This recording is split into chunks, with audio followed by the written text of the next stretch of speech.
Dvojročný projekt Spájame sa pre viac príležitostí sa skončil. 4 partneri sa v ostatných mesiacoch zamerali hlavne na členov vylúčených a ohrozených komunít, ktorým sa rozhodli pomôcť v oblastiach bývania, práce, vzdelávania či komunitného života. Uplynulé 2 roky zhodnotili na záverečnej konferencii, ktorá sa konala v historickej radnici v Lučenci. Mesto Lučenec malo v tomto vlastne za úlohu práve to vzdelávanie. Tú sekciu s tým, že v rámci projektu sa nám podarilo do 6 základných škôl v zriaďovateľskej pôsobnosti mesta Lučenec zakúpiť počítače, ktoré sme primárne teda chceli využívať na to, aby práve deti z týchto, alebo teda žiaci z marginalizovaných rómskych komunít mohli využívať, ale aj ich rodičia. Mesto tiež zabezpečilo vzdelávanie na školách prostredníctvom pracovníkov komunitného centra. Ďalšie aktivity vyvíjali s tými deťmi na školách, teda všetkými žiakmi riešili kyberšikanu alebo teda iné riešenia v tom IT svete. Súčasťou bolo vlastne aj rozšírenie komunitného centra na Rapolskej križovatke, to boli stavebné úpravy a hoci teda Rapolská križovatka je segregovaná časť, ale rozhodli sme sa a teda snažíme sa samozrejme tie podmienky zlepšiť, aby tie príležitosti mali vlastne aj tieto vylúčené komunity, aby sa mohli detičky radovať, tak sa podarilo tam postaviť detské ihrisko, altánok a vlastne aj hygienické stredisko.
Projekt Spájame sa pre viac príležitostí sa mohol zrealizovať aj vďaka finančnej podpore z Norska.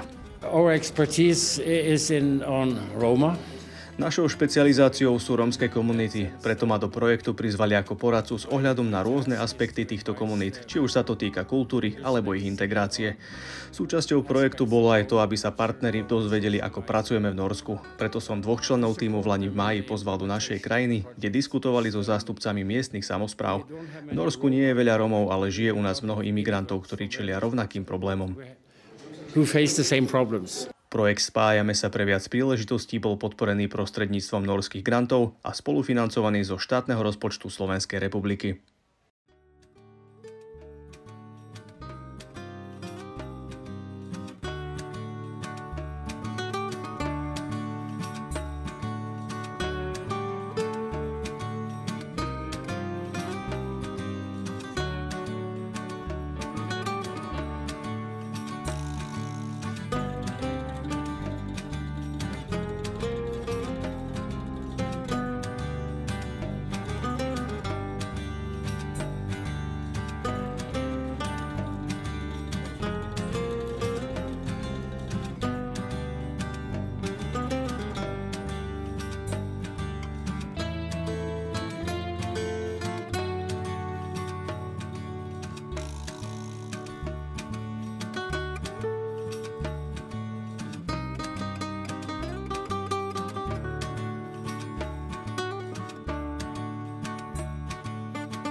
Ako fungujú sociálne siete? Aké nástrahy na používateľov číhajú a koľko času na nich priemerne trávia?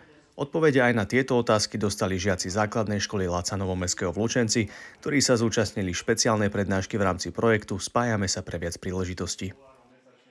Dneska budeme mať prezentáciu o kritickom pohľade na sociálnych sietí a priblížim v podstate žiakom, ako fungujú sociálne siete, koľko času na ňo trávia, trošku o umelej inteligencii a potom na konci im poviem v podstate môj názor na využitie umelej inteligencii na škole a potom ako si majú overovať zdroje na internete. Prednášky sú určené hlavne žiakom 2. stupňa základných škôl, ktoré zriaďuje mesto Lučenec. Ďalšie témy sú vždy navrhované učiteľmi, ja sa ich spýtam, že čo by oni chceli. Porozmýšľam nad tým, čo by som ja im chcel povedať. Vlastne z môjho titulu mám vyštudovanú fakultu masmediálnej komunikácie, tak aby to tak spĺňalo normy. Mali sme v Lani aj prednášku o kyberšikane a tam sme sa rozprávali o bezpečnosti na internete a aké hrozby im tam v podstate deťom sa môžu naskytnúť. A ďalej pracujeme s Rapovskou križovatkou, s deťmi tam robíme im aktivity a všeobecne komunitnú prácu v Lučenci. Pod projektom máme 6 základných škôl a na tým školám ponúkame tieto prednášky. Piataci na základnej škole Laca Novomestského tak získali nové a cenné informácie o sociálnych sieťach.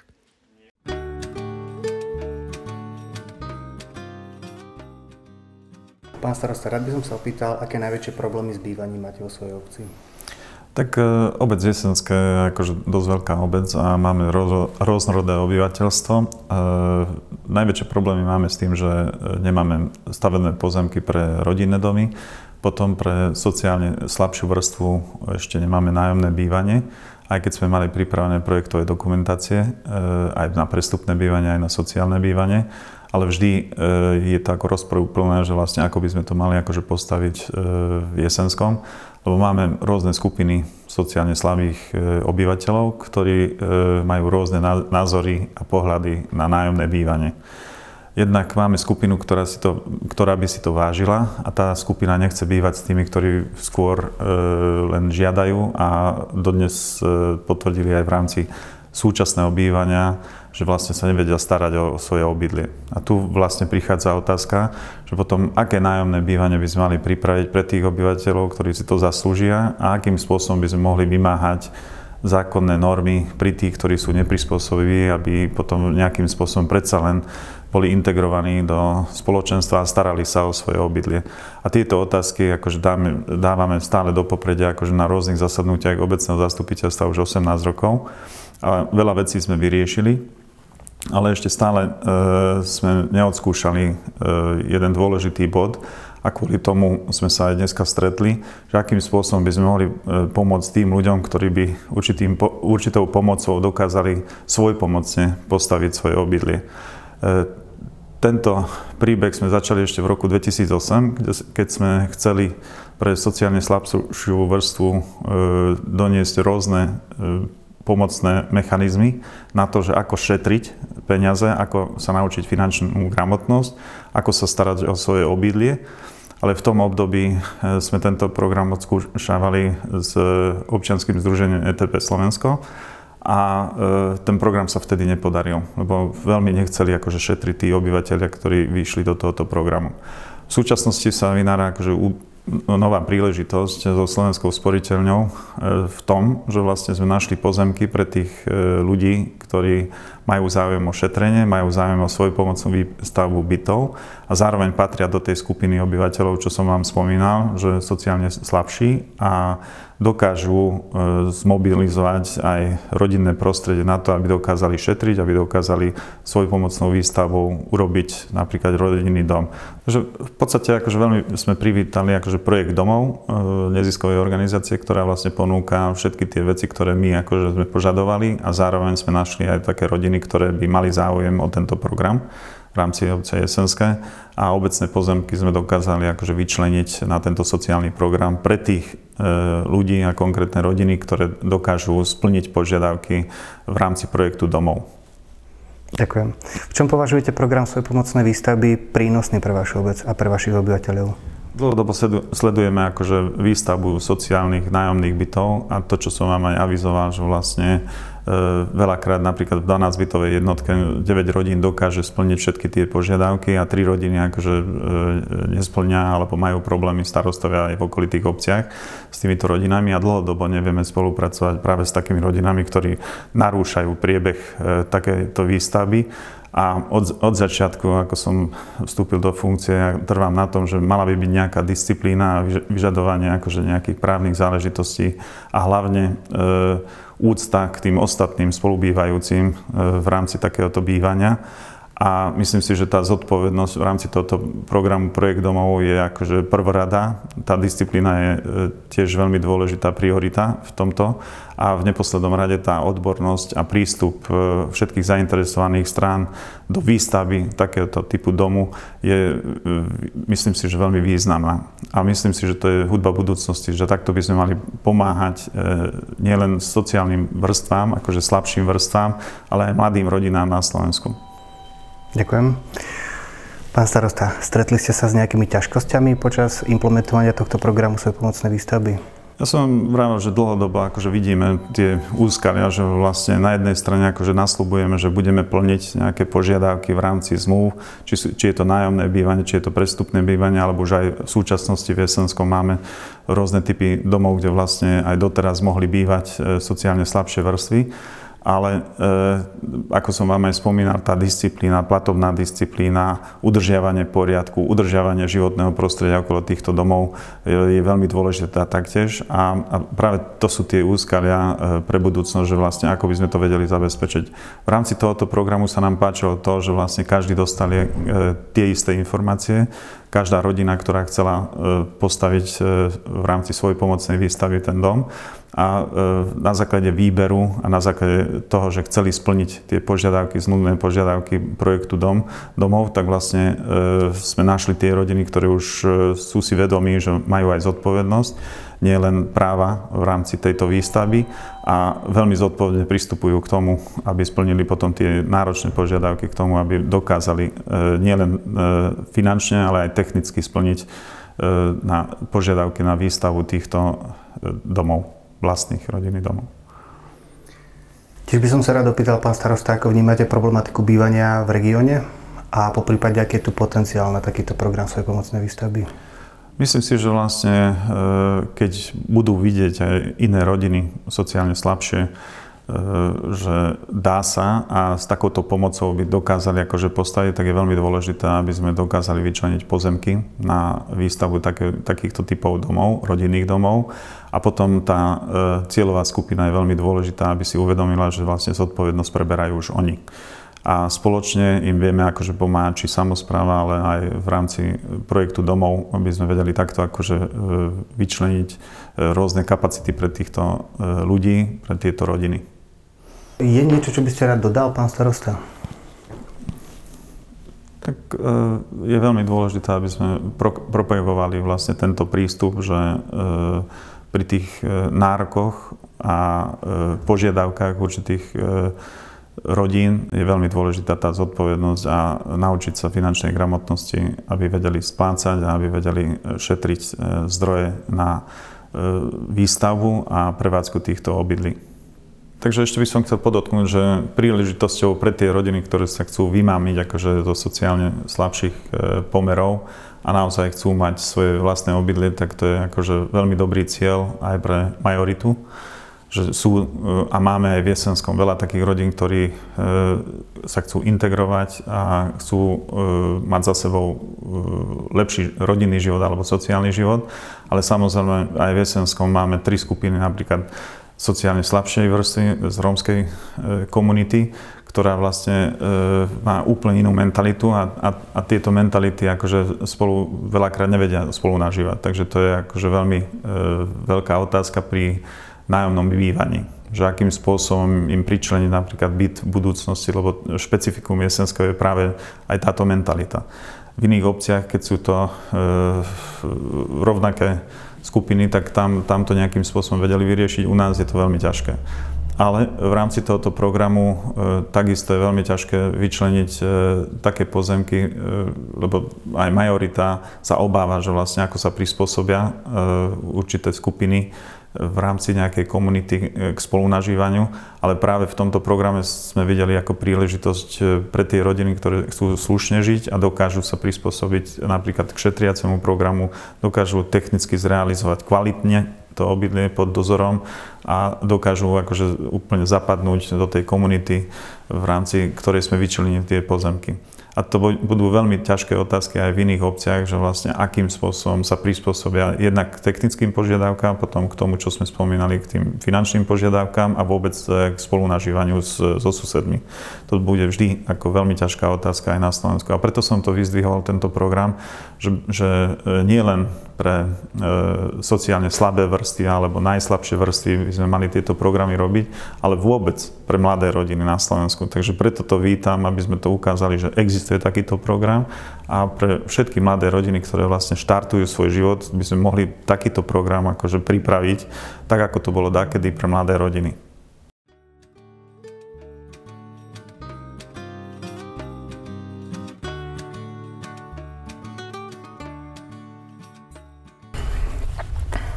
Prečo ste sa zapojili do programu Svoj pomocnej výstavby?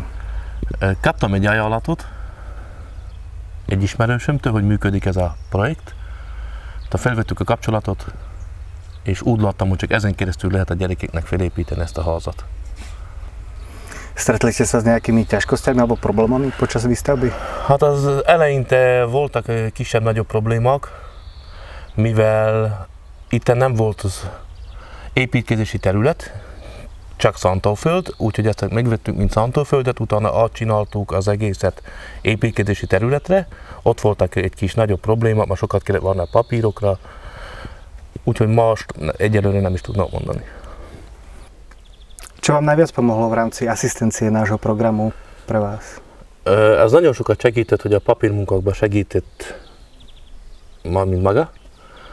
Ott nagyon sokat tudtunk dolgozni együtt, mentünk az óradokra, megcsináltuk a papírmunkákat, utána persze az a kölcsön, amit kaptunk, az a 18 000 euró, az nagyon sokat segített, mivel abból tudtuk megvenni minden anyagot.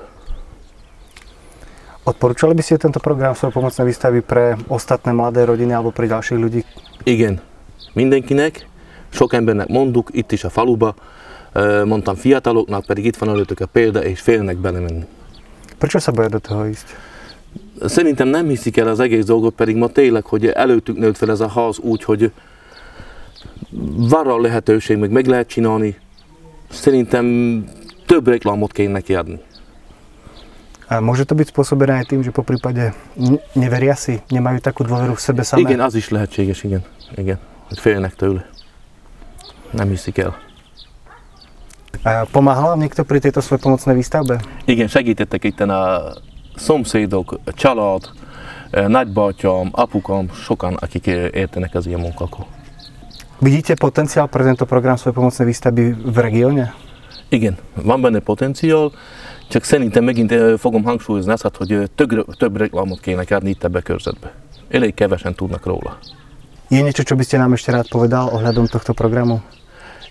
Ajánlanom mindenkinek, mert aki volt nekem a segítségem, a Kulik úr is nagyon sokat segített abban, hogy ez a ház felépüljön, és ön is, Tóth úr, mert maguk nélkül ez nekem nem jött volna létre. Köszönjük.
A zaujímalo by ma, čo prináša projekt svojpomocnej výstavby, aké možnosti a ako vlastne prebieha celý program.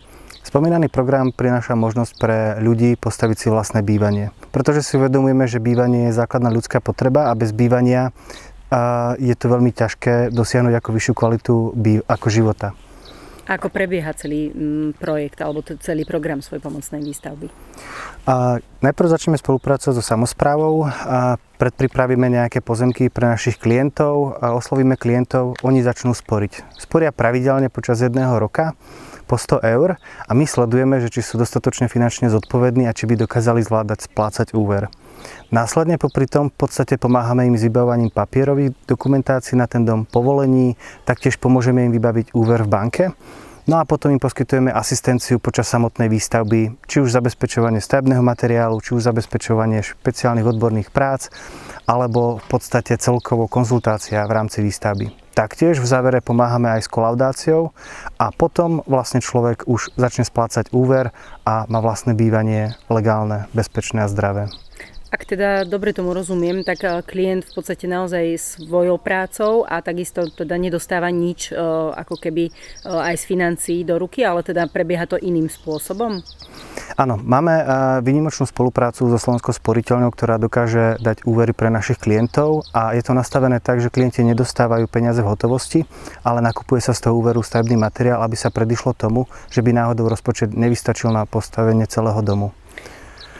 Taktiež im poskytujeme asistenciu pri vybavovaní tých dokumentácií a my im to poskytujeme zadarmo. Taktiež aj projektovú dokumentáciu na dom im dávame zadarmo, avšak klient si z nasporených peňazí kupuje pozemok, zaplatí si stavebné poplatky a taktiež samotná výstavba prebieha z úveru, čiže ľudia si to stavajú zo svojich peňazí a my im poskytujeme naše asistenčné služby a poradenské služby zadarmo. V rámci projektu Spájame sa pre viac príležitostí bolo prioritou, aby tento program prebiehal na území mesta Lučenec. S akými problémami ste sa stretli alebo ako prebiehal projekt a realizácia? Problém, s ktorým sme sa stretli v meste Lučenec, nie je ojedinelý, je bohužiaľ aj v širšom regióne, a to práve nedostupnosť pozemkov. Nevedeli sme nájsť vhodné stavebné pozemky, na ktorých by sa dalo stavať a bez pozemkov to nejde.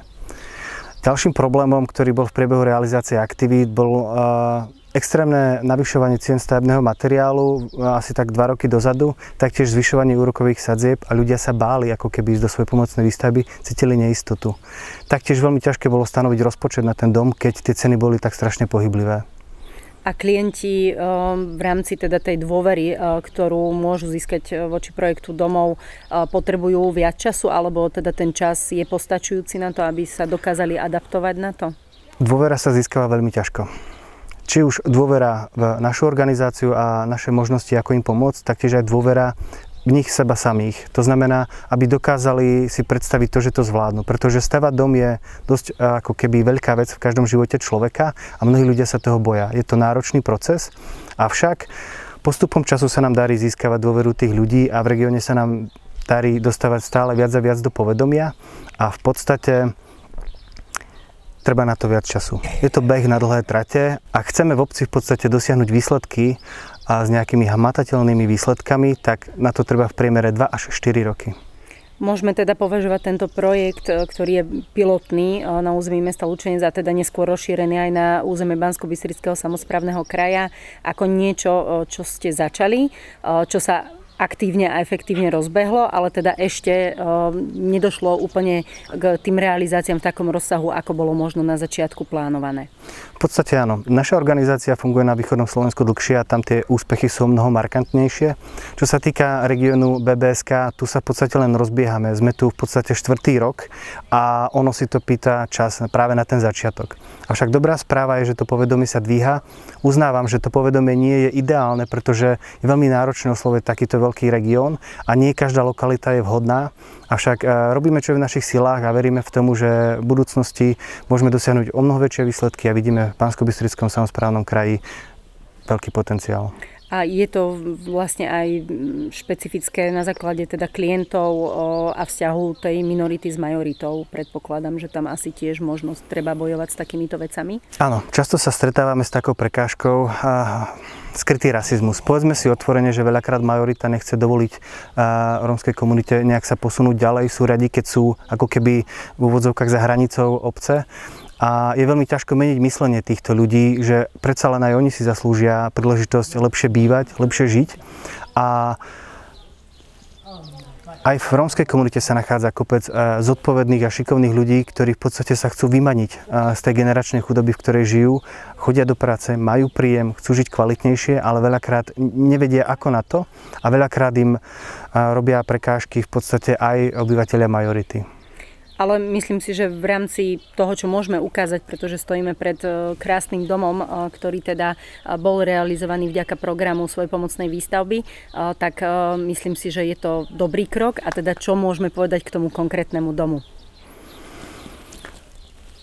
Začiatky boli ťažké, pretože ako klient spomínal, pôda bola klasifikovaná ako orná pôda, museli sme to preklasifikovať, museli sme vybaviť všetky stavebné povolenia, ktoré k tomu prináležia.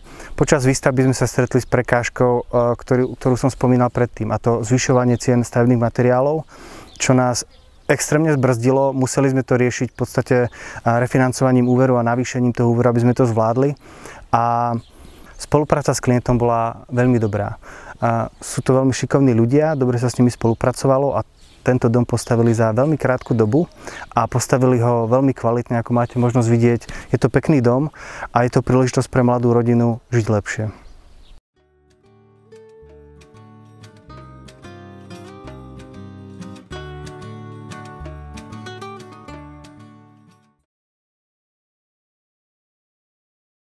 Dobrý deň prajem.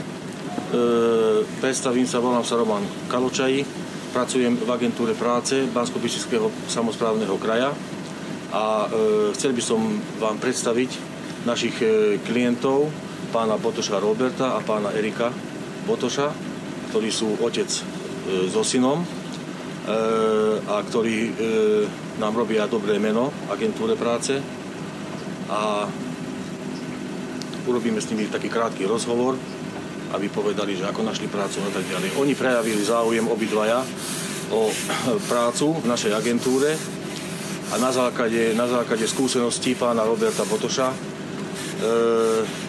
sme uvažovali, že sa môžu zamestnať v SBS-ke, nakoľko sú aj odborne spôsobili a myslím si, že pán Robert Botoš chce ísť príkladom svojmu synovi Erikovi. Na otázku, či som spokojný s pánom Kaločajím a celou s tou agentúrou, musím odpovedať, že áno. Bol som zamestnaný predtým ako miestna občianska poriadková služba. Vykonával som tú službu 4,5 roka. Mal som troška prestávku na úrade práce. Potom som sa rozhodol, že na požiadavku môjho syna, ktorý tiež je spôsobili vykonávať túto SBS-karskú prácu, som sa rozhodol, že sa zamestnám. Aj s ním. Darí sa nám. Ďaká pánovi Kaločajovi, ktorý naozaj je ochotný v každom, ale naozaj v každom kroku pristúpiť k nám, je ochotný pri každom zavolaní alebo nejaké vybaví všetko to, čo potrebuje. Informoval som sa u zamestnávateľa ohľadom našich klientov. Moje informácie sú výborné. Zamestnávateľ je nadmierne spokojný s ich prácou. Idú príkladom všetkým aj starším zamestnancom tejto SBS-ky. Vidíte, už len z tohto, že pán Kaločaj takto pristupuje k nám, mňa teší a vydvihuje a robí nám radosť a dáva nám naozaj tú istotu, že táto práca by nás ďalej bavila, čo nás aj baví.